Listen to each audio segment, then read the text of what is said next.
e em Porto Alegre, agora há pouco, o Grêmio superou o São Paulo com 2 gols do Carlos Vinícius. Já estamos de olho nos gols do jogo. O primeiro foi esse aí com a jogada pela esquerda. E aí o Carlos Vinícius se antecipa e faz o gol. A falha da zaga é absurda, né? Deixaram o Carlos Vinícius livre ali. E aí todo mundo levanta o braço. E quem levanta o braço normalmente é que está dando condição. Se acusa, né? Nesse lance, pênalti do Sabino. Chegou, o árbitro não deu em campo, viu, Ivan? Olha lá, ó. Não, o que, sinceramente, assim, ele não está longe do lance, né? Ele está perto do lance, ou relativamente perto. É um lance muito claro, na minha opinião, muito claro. Pênalti claríssimo e se não é o VAR, realmente o Grêmio seria prejudicado. E aí no VAR ele reviu essa jogada, tem um ângulo de baixo que fica mais claro, né?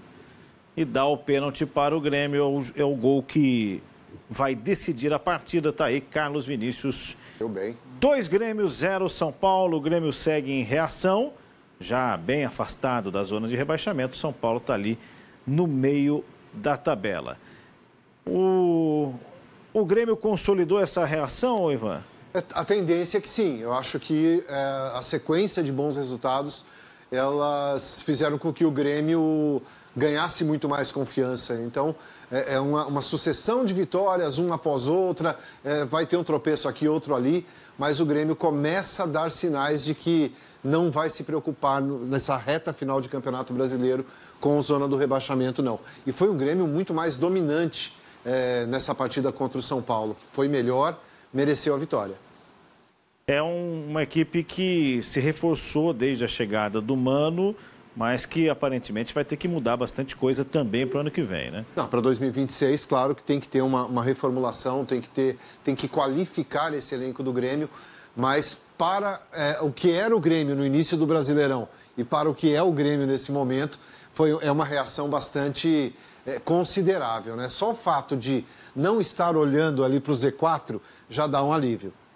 Pelo lado do São Paulo, segue a irregularidade. Tudo bem que perder em Porto Alegre não é incomum, né? O São Paulo sabe disso, mas em outros momentos, outras equipes já somaram pontos importantes lá no Sul. Como é que você vê este momento do São Paulo do Hernan Crespo? É um São Paulo que tem oscilado demais. O Crespo não consegue, acho que nem de longe, fazer aquele trabalho que fez na sua primeira passagem pelo São Paulo. É um São Paulo que perde clássico, perde jogos que você não imagina que ele vai perder, perde jogando dentro do Morumbi. Então é um time muito irregular e vence quando você não imagina que ele vai vencer. Tá aí de novo o lance do pênalti. E o São Paulo acabou sendo derrotado mais uma vez no Campeonato Brasileiro. É time para meio de tabela? Você acredita que com a gestão, né, do São Paulo, tudo que tem acontecido no tricolor paulista, está de bom tamanho esse resultado? Está de bom tamanho. Acho que a posição do São Paulo dentro da tabela do Campeonato Brasileiro, eu acho que ela está de bom tamanho, porque é um clube também que vem passando por questões financeiras, dívidas, perdeu jogadores por contusão, não repôs da forma que deveria. É um time que oscila muito. Então, acho que São Paulo não pode sonhar, obviamente que não tem condição nenhuma de sonhar com nenhuma conquista mais esse ano, mas é um time que, pelo menos brigando ali para tentar chegar num G6, aí eu acho que ainda pode, ainda dá para sonhar. Uma derrota como essa afasta um pouco o São Paulo desta briga, né? A gente vai ver aí números desta partida lá em Porto Alegre, vitória do Grêmio 2-0. O São Paulo até teve mais posse de bola, finalizou menos do que o Grêmio, mas finalizou, bom, bastante, mas não bem, né? Porque dos 14 chutes, só um foi na direção do gol. Esses são os números da partida, não tivemos expulsões, foram 4 cartões amarelos no jogo. Eu acho a posse de bola uma bobagem no futebol, né? Porque... Como dado assim? Né? Porque quando a gente olha, eu estou 64% com a bola, tá? Eu chutei uma bola em direção ao gol. Né? Então, o Grêmio com 36, 18 finalizações e 7 no alvo. Então, assim, a posse de bola, para mim, ela não representa nada dentro do futebol.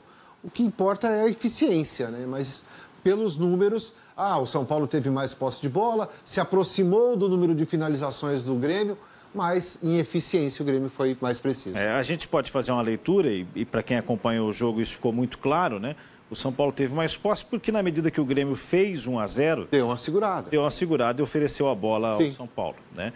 E aí depois foi mais agudo quando criava as chances até o pênalti que basicamente liquidou a partida àquela altura, não que o São Paulo tivesse criado para mais grandes chances, né? Apenas uma apontada ali pelas estatísticas do SofaScore.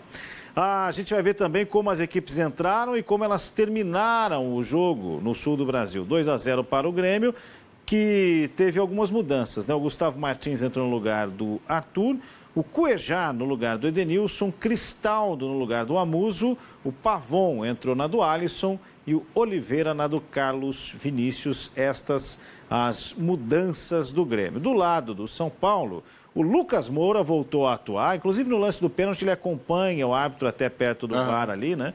Reclamando. Patrick entrou na do Wendel, o Ferreirinha, voltando a Porto Alegre, entrou no lugar do Rodriguinho, Rigoni no Luciano, Luiz Gustavo na do Tapia.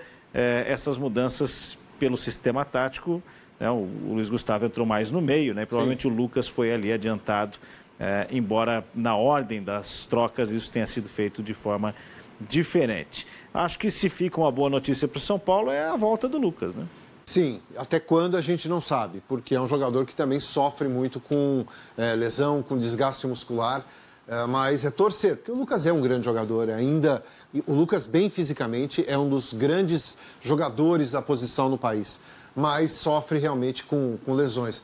E claramente, né, o Grêmio, as substituições do Mano Menezes, a partir do momento que faz o resultado, ele fecha um pouco mais ali, substitui também para dar um fôlego novo à equipe do Grêmio, mas o São Paulo aposta tudo no ataque para tentar, pelo menos, diminuir o placar ali, mas não conseguiu. Não foi possível. 2-0 para o Grêmio diante do São Paulo neste jogo em Porto Alegre.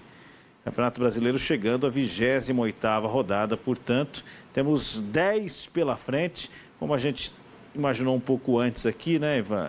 Questão de rebaixamento parece cada vez mais liquidada, então... O que esses dois devem fazer na competição daqui para frente? São Paulo, eu sei, ainda tem uma questão ali de buscar uma Libertadores, mas também acho que com o andar da carruagem, dependendo do que o Bahia fizer hoje, Fluminense e o Mirassol já disparado... É difícil. Hoje, para a realidade dos dois, é uma Sul-Americana. Eu acho que dá para pensar bem numa Sul-Americana. Libertadores para o São Paulo acho que está um pouco distante e para o Grêmio também. Eu acho que mesmo faltando 10 rodadas ainda, dá para imaginar uma briga ali na Copa Sul-Americana. Muito bem. Lances desse jogo da vitória do Grêmio em Porto Alegre. Está ali mais uma boa defesa, né? O Grêmio criou realmente com mais perigo, chegou mais próximo aí. Foram duas grandes defesas dessa aí do Rafael, né? Rafael, aliás, que vem salvando o São Paulo em várias partidas, é um bom goleiro. Rafael foi lembrado para a seleção brasileira pelo Dorival, que trabalhou com ele no São Paulo, depois não teve sequência, né? Nessa semana que passou, o Brasil perdeu para o Japão com o Hugo no gol. Como é que você vê essa disputa? Ele tem alguma chance de voltar? Foi algo casual? Quem poderia ser um terceiro goleiro, além do próprio Bento, que parece já cada vez mais consolidado, né? Eu acho que a seleção insiste, né? Vai insistir, e Alisson como titular ali, talvez, mas eu acho que o Ancelotti vai continuar dando oportunidade a esses 3 goleiros que ele tem levado hoje. Acho que a tendência é que o Hugo Souza vá para disputar a Copa do Mundo. O Bento é um goleiro também que tem mostrado capacidade e atuou de forma discreta, não foi tão exigido quando atuou, mas eu acho que ele deve manter, a não ser por uma questão física de lesão, aí sim pode abrir uma possibilidade aí para o Rafael, mas a tendência é que ele mantenha esses 3 goleiros. O Rafael foi lembrado pelo Dorival, que tinha acabado de deixar o São Paulo com o título da Copa do Brasil, em que ele foi muito importante, né? Depois acabou não tendo sequência. E ele falou um pouquinho depois do jogo, a gente não tem a entrevista, mas tem em destaque a declaração dele após a derrota do São Paulo em Porto Alegre. Disse o Rafael, aspas, que sempre que a gente, os jogadores, veste a camisa do São Paulo, a gente entra para vencer. Sabemos que era um jogo difícil, mas precisamos pontuar para subir na tabela. Começamos bem o jogo, disse o Rafael. Tivemos o controle, aquela história da posse de bola, né? Mas não finalizamos. Seguiu. Depois do gol, o Grêmio teve mais volume e dominou a partida. É lamentar, disse o Rafael, o jogo que fizemos, a oportunidade perdida de pontuar e agora ver os erros que fizemos para corrigir. Para o duelo contra o Mirassol, a sensação do campeonato, hein? Que vai chegar em outro ritmo para pegar esse São Paulo. Vai chegar bem, vai chegar... o Mirassol hoje não tem jogo difícil para o Mirassol. Seja dentro de casa, seja fora de casa, é um adversário que dá trabalho. Tanto que está invicto, né, jogando dentro do seu estádio. Mas é um adversário que hoje leva perigo a qualquer equipe do futebol brasileiro, porque é muito bem montada, é uma equipe muito ajustada e, claro, pode ter um tropeço ou outro, como teve, mas isso não significa que desandou, não.